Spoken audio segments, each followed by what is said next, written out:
Hello, readers and poets out there.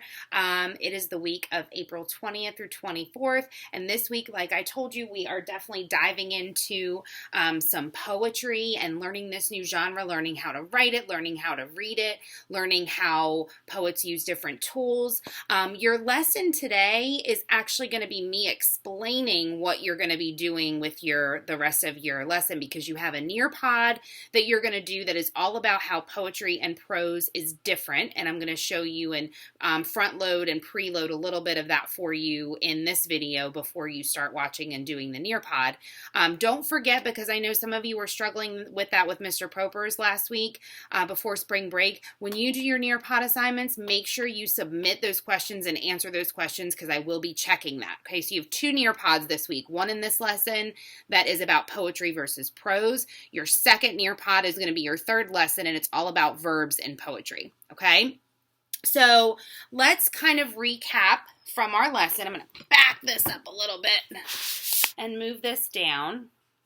Let's recap from our lesson what poetry is, okay? So all poems, you have this separated here. All poems have some features, and then some poems have other features. First of all, poetry is a form of creative writing. Remember, we said that in our last lesson, and it's verse that is written to create a response of thought and feelings from the reader. So in our last lesson, I talked to you a little bit about how poets have a short amount of text that they're going to use, but they still want to convey those big messages and themes that authors want to convey in their fiction stories as well. So there's a lot of deep meaning embedded. That means that is in that poem, that the more you read it, the more you're going to get out of it. Okay, so some things, this is what all poems have. Words, obviously. They all have a title. They all use line breaks. So remember in that last poem we read, Victory, where one of the lines kind of sounded weird because it broke at a strange spot. And that was very intentional by the poet. He wanted us to stop in the place where he broke the line. So poets use line breaks. There's also white space on a page. So you notice how it runs down like the side of the page, but there's a lot of white space in between stanzas. There's white space around the poem. So there's lots of white space in every poem that we read. Now, some poems use the following tools. Some poems use rhythm. Some poems use rhyme. Not all poems rhyme. Some poems use repetition. In our poem, Victory, he repeated that.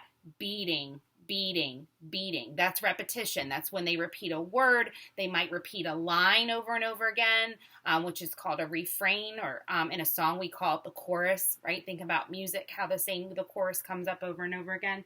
Some poetry uses imagery or figurative language. We're going to talk about figurative language next week and get into those figures of speech. Figurative language is used in regular text too, in prose too. It's not just used in poetry, so it's a really good tool for us to know. And some poets use stanzas, okay? So where all poems use words, some are going to organize their poems in stanzas, okay? So in today's Nearpod lesson, you're going to learn about the difference between poetry and prose. So poetry is what we've been studying and what we're going to study. It's written a different way, right? It has all the things that we just talked about, line breaks, titles, a lot of white space, right? Prose is traditional literature. So let's look at another anchor chart that I've made, and I put this in your Google Classroom assignment as well. So again, poetry versus prose. Poetry has verses, stanzas, and white space that divide the verses. So you can see here, right? This is a poem. You've got lots of white space in between the lines. You've got the lines here. It looks different. You can look at that right away and identify, oh, that's a poem. It's totally written without paragraphs and sentences. Now, prose is written grammatically correct. So remember when I said about your capitalization and punctuation rules? We don't see that all the time in poetry. In prose, sentences will always start with a capital letter. Common nouns will always have a lowercase letter. Proper nouns like names of places, people, and things, that will always have a capital letter at the beginning of the word. We will always have periods and question marks and commas. We will put 2 spaces after periods when we're typing. We will indent paragraphs. We'll always see that in prose. We do not see that in poetry, okay? So here is a piece of text. I printed this off of ReadWorks.